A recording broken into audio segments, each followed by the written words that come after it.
Yeah, thank you again. So I'm the second time here in this room. So in the morning I replaced a friend of mine, Max, with this talk. So who has been in this room? I recognize a couple of faces. My slides look a bit differently. So you see I have a different style of sliding. So let's talk a bit about handling billions of edges. So about myself, my name is Michael. Can anyone hear me in the back? Good. So I'm working on ArangoDB, which is a database company. I'm personally leading the graph development team there. So everything that is graph related goes over my desk. Started off with the graph visualization, which I handed over to a colleague. But all the graph features and especially smart graphs are designed by me. So introductory talk. So who has been in the last talk? I guess this is not new for you. What are graph databases? So first of all, graph databases store schema-free objects, which they call vertices. So it means that you can have arbitrary attributes on your vertices, and not every vertex needs to have the same attributes. So you can switch back and forth, switching the logic of which attribute is there actually back to the client. Then they store relations between them, which they call edges. So here, one vertex is, for example, Alice, which has a name and an age. And Alex has a hobby, which has the name dancing. And hobby would then be the edge. So connecting the vertices and the edges to one data row, basically. Edges typically have a direction. So Alice is the starting point, and this hobby is the target. All of the above could be done in a relational database. Plainly, you have two tables for vertices, for example, and a joining table with two foreign keys would work. The difference comes in the query language. So for a graph database, typically edges can be queried in both directions. So I can say, please follow the direction or go against the direction, or I don't care for the direction. If there is an edge, follow it, please. That works. And now the difference to SQL comes, you can easily query a range of edges. So let's say I have a starting point, Alice, and I want to select everything that is 2 steps away. So I can go over one hobby and go back to another person, Bob, not using the direct relation here. And that is really a one-liner. Even if I do 5 steps or 200 steps, that is a one-liner in a graph database. If you do 200 steps in a relational database, I think the query is like growing 200 joins. And so you don't want to write that, most likely. Unless you have something which allows for a recursive pattern like Postgres does. Even more, in most graph databases, you can actually say, I don't know how many edges I need. I have a starting point, and search as long until you find really the result that I'm looking for, no matter how many edges you have to follow that way. Or a shortest path between 2 vertices. So say we start here at dancing. What is the shortest connection from dancing to fishing? And the graph database will figure out I start at dancing, go to Alice. Shortest way would be going to Bob, and then go back to fishing. What are typical graph queries? Give me all the friends of Alice, which is like a one-step search. So I'm starting at Alice, and I'm going one edge, the friends relation, to all the friends of Alice, giving me this result.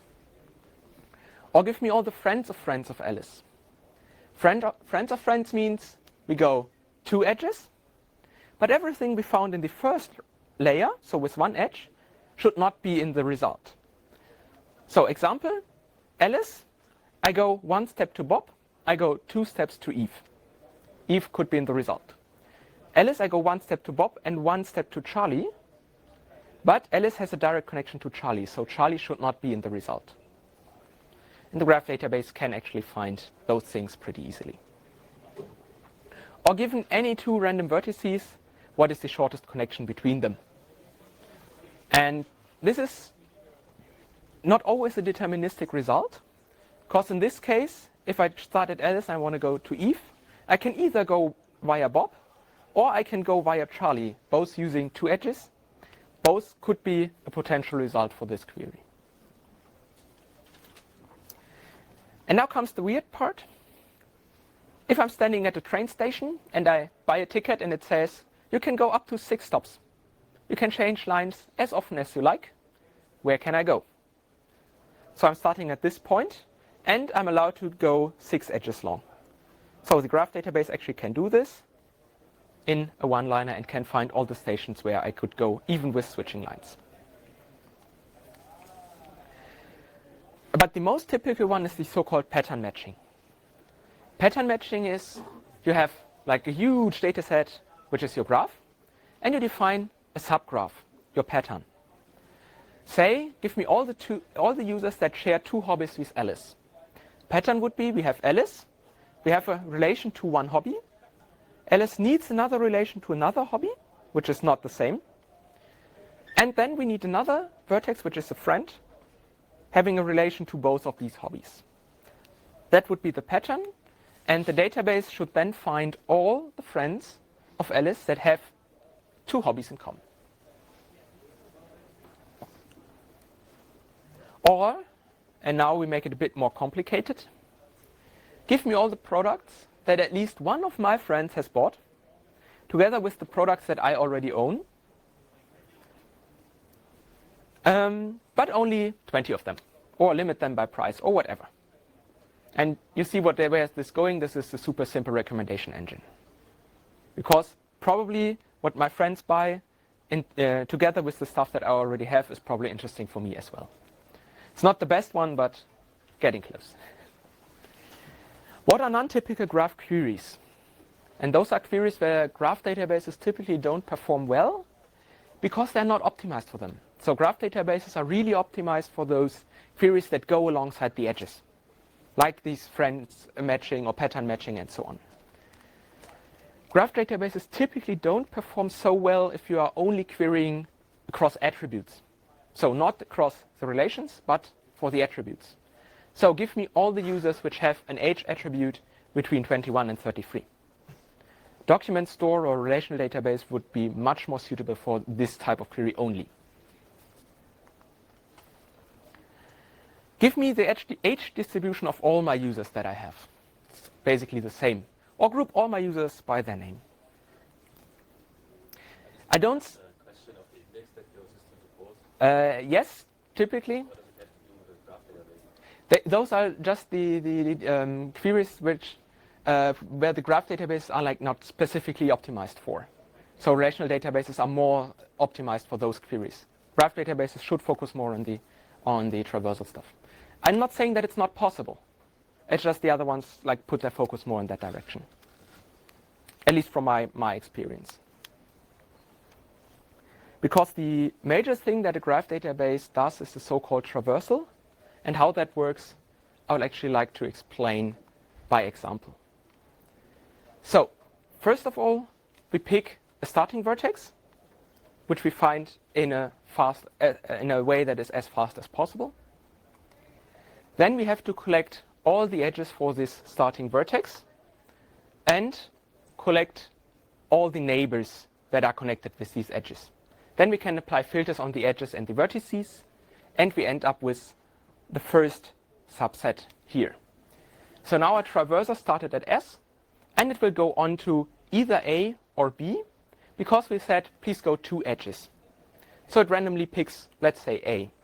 Then it does the same step again, checks for all the edges that are connected to A, applies the filtering again, and we'll figure out, oh, D is probably connected, but we filter it out. Then E is also probably connected. And then we have the first result, S to A to E. It has 2 edges, and the filters matched. And this would be one part of the result. Then the traversal could continue here, but we said it should stop at 2 edges, so it doesn't. Instead, it goes back to A, tries or checks if it is another edge that it has to process. In this case, not, because we remove D from the result set and E is visited. So we go back to S and check if there is another edge. And here we find B. So we go to the unfinished vertex B, which we haven't visited yet, and apply the same pattern again. So we iterate down to B, apply filters on all the edges, and go down to everything we find. So in this case, SBF would be another result of this traversal query. Let's talk a bit about the complexity of such a traversal algorithm. First, we have to find the starting vertex. How fast we can do that depends on the index. In best case, it is a hash index, then it's constant time to find it. If you only have a sorted index, then it's logarithmic time to find it. If you don't have an index at all, your database will be rather slow because it takes like the amount of vertices you have. So put an index on it and you can find it fast. But now comes the important part.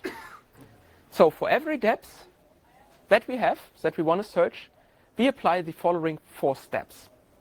First of all, we find all the connected edges.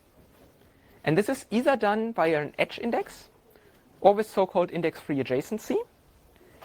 Both of them are basically required to be in constant time because this is most likely the operation the database will do most of the time. So that should be as fast as possible. Then we have a set of edges. Now we have to walk through this set of edges and for each check if the filter conditions that we apply match for this edge, if the filter conditions match for the connected vertex, and of course we have to find the connected vertex. All of that can be done in one go, so 3 times n is required only for these things. Linear complexity, but as we do this for every depth, that means we start with one vertex, so 1 times 3 times n. But in the next depth, we actually start with 3 times n starting vertices. So that means 3 times n to the power of the search depth. That's the complexity of a traversal algorithm. However, sounds evil, but it's not linear in the total amount of edges. And that's the great benefit. It's just linear in the amount of edges attached to each vertex. So if you have trillions of edges in your data store stored, but every vertex just has 5 of them, all your traversals will still be fast unless you search for a depth 5000 or so. Because you only scale with all the edges connected to one vertex. There is a certain drawback that I will come to in a minute. And typically, the number of edges connected to one vertex is much smaller than the total amount of edges that you store. So the benefit of traversals is they only scale with the result size. So if you increase everything you store in the database, but the result size stays constant for one search, will have the same performance. And there is a rule that I learned at university, which holds true for all social networks. So everything that is grown naturally, and that's the so-called 7 degrees of separation. 7 degrees of separation means take any social network, so Twitter, Facebook, whatever, take any 2 random persons, and you have an extremely high chance that the shortest path between those any 2 persons is of length 7 or less. So that means if you have like an unfiltered traversal of depth 7, that means that you are most likely returning like 99% of your graph database, as long as you have a naturally grown graph. If you have an artificially grown graph, may not be the case. Naturally grown, so let the user create edges, you have a high probability that you end up in this case. So expect this query to be slow on a large data set. So let me drop a couple of words about ArangoDB, because that will be the technology that I'm going to use to show you how to execute those queries. So ArangoDB is a so-called multi-model database.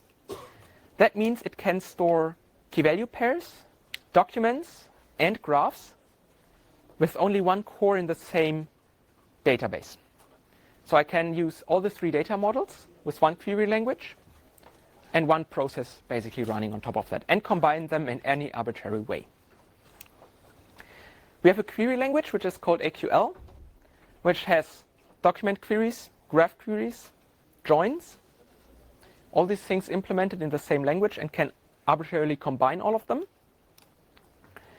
And it has asset support for multi-collection transactions on a single server.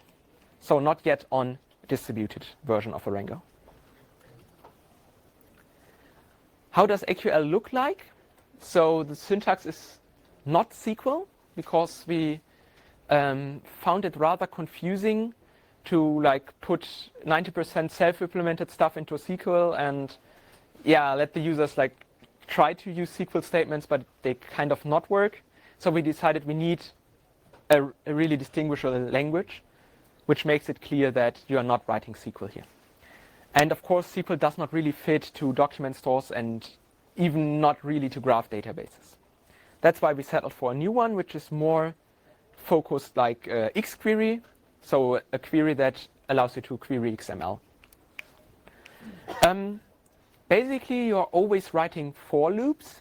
So for user in users means I'm iterating over a collection comparable to a relational table. And every row I find will be stored in the variable user and will be processed later inside the query and could, for example, be returned.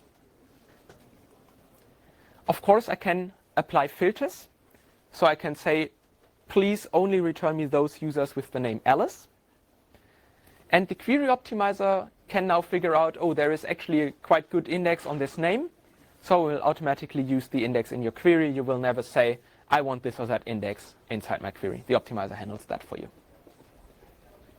So with this query, we actually find everyone who is called Alice. And as promised, we can combine it with graph traversals.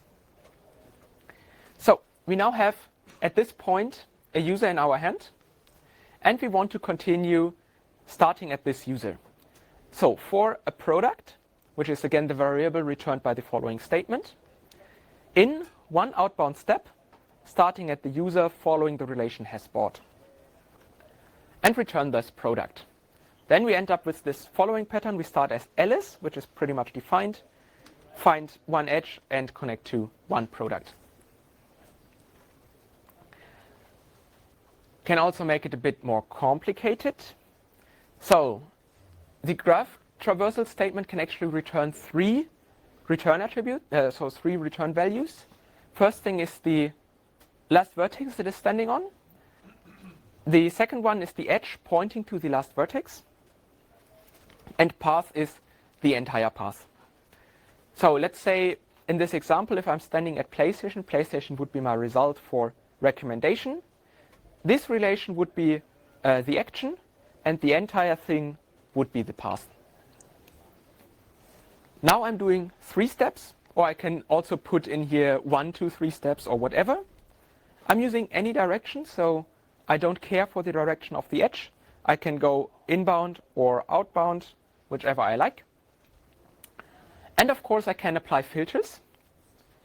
So my filter would be the second vertex on the edge, which is this guy here, should have an age which is equal to the user's age plus or minus 5 in this range. So someone who is about my age. And for the recommendation, the price should be less than 25, but only I want the top 10. Simple recommendation engine again, not the best choice, but kind of works. And of course, the optimizer will figure out if the second vertex on the path does not have this age, then it will not continue searching there. So optimization is handled. But now let's talk about challenges. What is the first challenge if you want to scale a graph database? And I think that is the most common challenge. Supernodes. So supernodes, in many graphs you have so-called celebrities. Super important people or items, whatever, which have many, many, many inbound or outbound edges. So let's say if you go for Twitter and you pick, let's say, Donald Trump, he has like super large amount of followers. So whenever your query walks over him, you have to check all the followers of Donald Trump, which are a lot. No political statement here, please. And as we said, the traversal scales only with the amount of connected edges that we have. So this guy will be super expensive. If your query instead would go over my account, you have less followers, unfortunately. So the query would be faster. However, often you only need a subset of those edges. So in most cases, you only need like the top 10, newest 10, or edges that have a certain attribute onto them. So what we can do as a first boost is a so-called vertex-centric index. A vertex-centric index allows to index an edge based on the connected vertex plus arbitrary attributes on the edge itself. It can then be sorted, or it can be like only for equality, like a hash index or whatever index type. Important thing, it is connected to the vertex plus something stored on the edge. The thing is, the index, so finding the result in the index, if it's not sorted, is constant time, at least for a hash index. If it is sorted, it may be logarithmic time, but still faster than fetching all the edges connected to that vertex and then iterating through the entire set. So if you have this index in place, you have either less or no post-filtering required. And thereby, this decreases the n in this equation drastically. And you get kind of fast queries. But now, let's come to challenge 2. Big data. So we have big data now. A lot of companies out there just store everything you can. So whenever you click with your mouse on a website, it stores an event in the database. At some pages at least. And of course, this also happens to graph data. So from our opinion, and from our customers, we see that the data set easily grows beyond a single machine. Even these super large machines that you can buy nowadays. Of course, also for graph data. So we need a challenge, or we have the challenge to actually allow graph processing for more than one machine in all the graph algorithms that we want. How can we do this scaling? So the general scaling idea is so-called sharding. So you distribute the graph or the data set in general onto several machines in so-called shards. A shard means you have your huge data set, you just chop it in parts, and each part belongs on one machine. No machine holds the entire data set because the assumption is the data set is too large for this. However, every machine could hold, in theory, more than one shard. So sharding itself is kind of solved and kind of easy. The complexity comes if you like to query it, especially in the graph area. So how to query it now? First of all, we cannot get a global view of the graph, because the assumption is it doesn't fit on a single machine. So how should we compute it? And at some point, we have to chop the data set. So what about the edges between servers?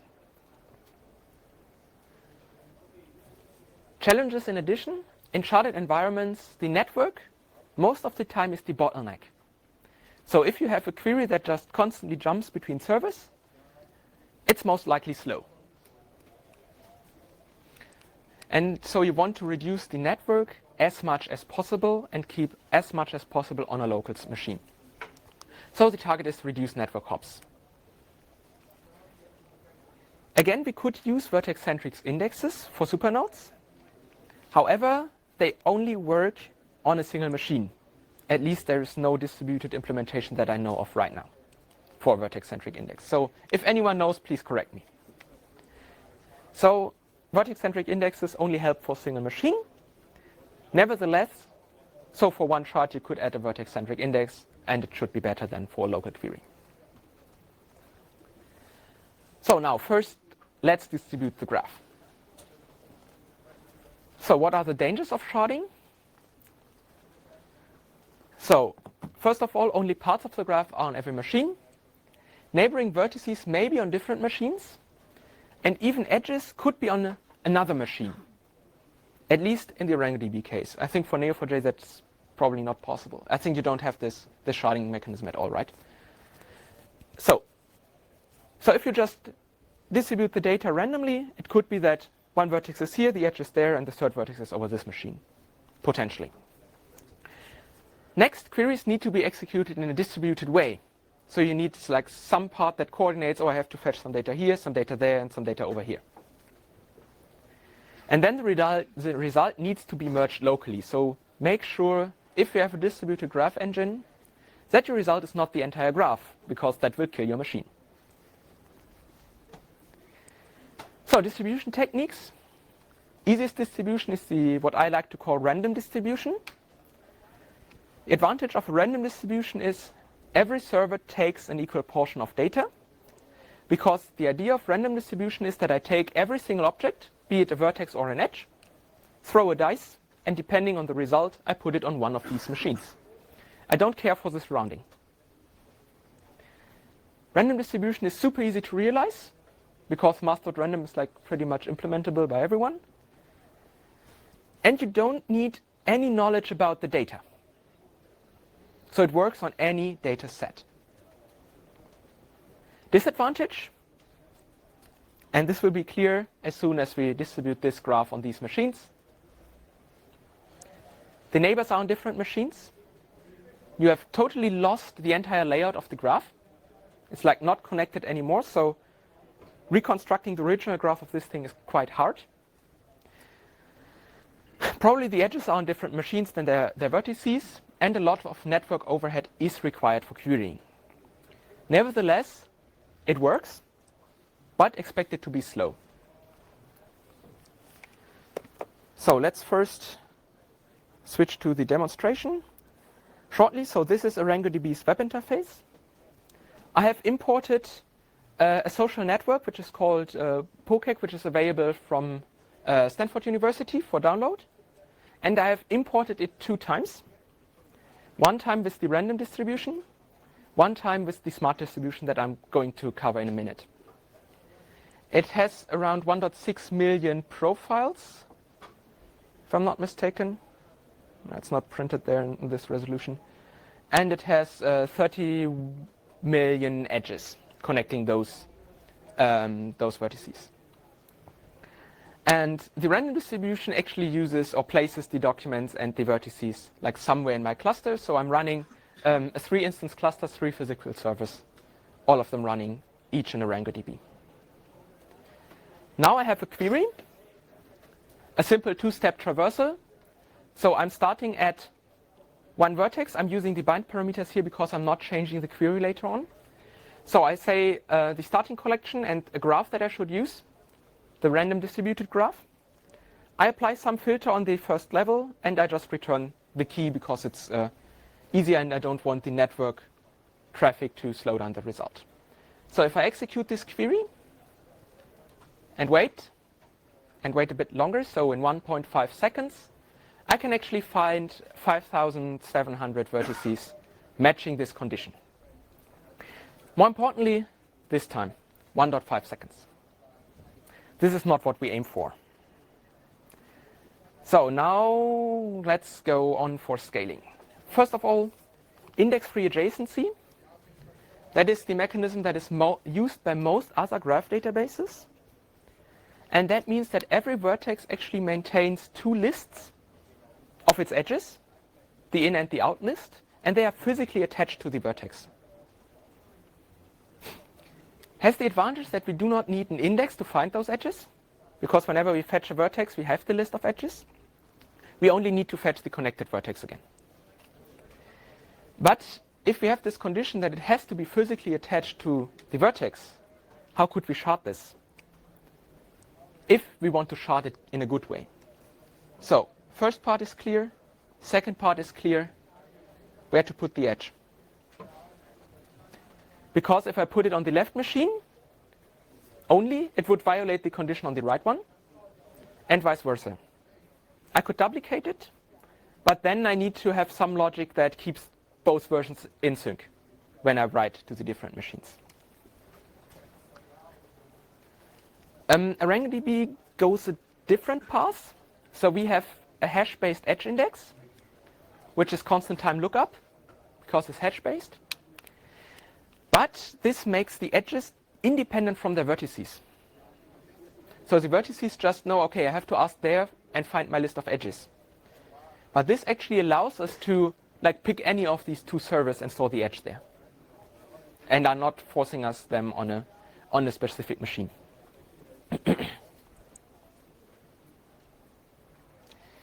But now comes the tricky part, domain-based distribution. So what we have found in our customers is that many graphs have a natural distribution. Natural distribution means that most parts of the graph are actually largely connected. They share a common property. So for example, if you have a social network, friend network, typically most of your friends will be from the same region or country than you are. You will have some friends abroad, but most of them will be local. Or if you are storing blocks in a graph for whatever reason, probably blocks with the same tag are related to one another. Category for products, and a couple of more, just some examples. So for this distribution means most edges are only inside the same group. So connecting people from Brussels. And you have rare edges between different groups, but still they are allowed. And if we now apply the domain-based distribution on this graph, we can actually shard it in a bit better way if we use the domain as a sharding attribute. And thereby we put large parts on one machine, another large part on the second, and another large part on the third. And we have a choice where we put these edges. So either this or there or there. If the database now knows that this condition is true, that most of it is actually on the physical machine, it can do much, much more operations locally, which are much faster than if you have to do network in between. However, this is only available in ArangoDB Enterprise Edition. And if we use this domain knowledge for shortcuts, where's my demo? Over here. Yeah, so same data set. And I'm just using the different distribution of the data across the servers. So the only thing I change is I'm not using random, but I'm using smart.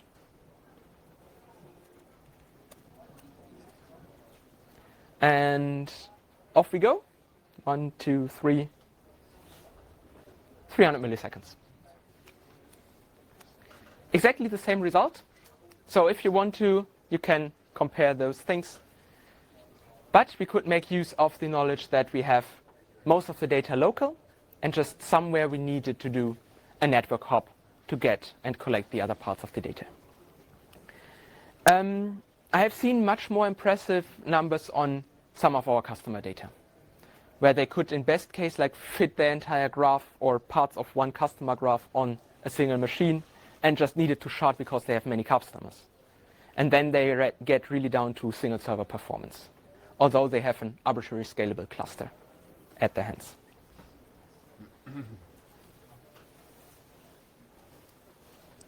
Yeah, skip this animation. Good. How does it work? So this is the ArangoDB's architecture in a cluster. We have database servers responsible for the data, and we have coordinators, which are the user-facing servers. So the user asks a coordinator with a query. The coordinator will figure out which database servers play a role, distribute it down to the database servers, and they physically fetch the data, report it back. So if I now query a long path, which is actually quite sorted already, just for the sake of demonstration, we see here that we need 1, 2, 3, 4, 5, 6 network hops to collect the entire result set. If we could shard it a bit better,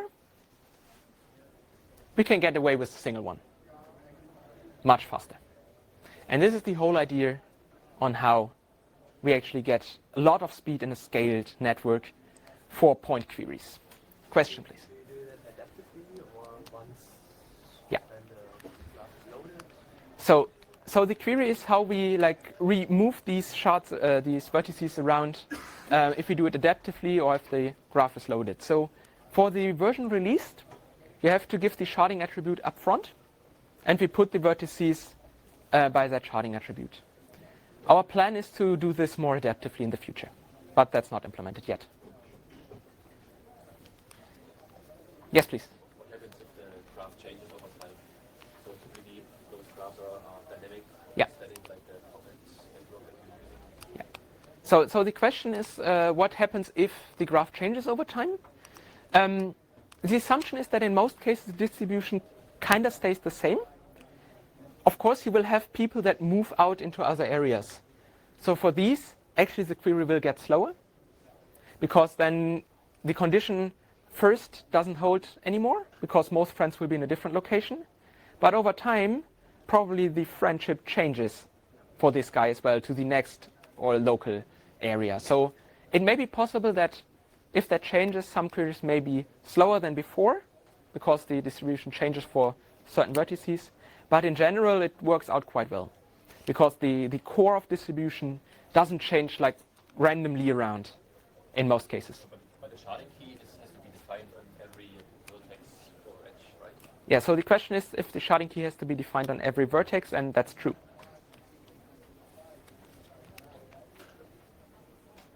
Good.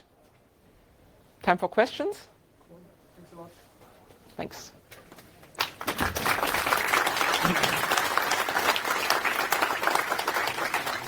So, Any questions, Michael? Okay. yes, please. And one more. Today we learned a lot about query languages like OpenCipher or G-Core or PGQL. Yeah. Did you at some point consider also implementing that kind of language? Yeah, so the question is if we have considered implementing different query languages. So we have thought of it, for sure.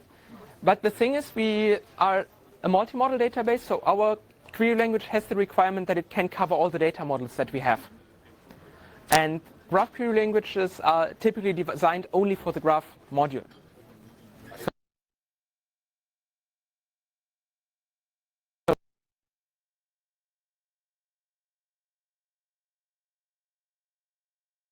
To the product. So for us, it won't be able to handle like 500 query languages, which are out there right now. Okay, I have a question. Yes. Because the talk is titled Handling Billions of Yeah. Edges. What were the largest deployments of ArangoDB that you used this smart sharding for? In terms of how many billion edges? So the question is, what was the largest setup that we have seen so far?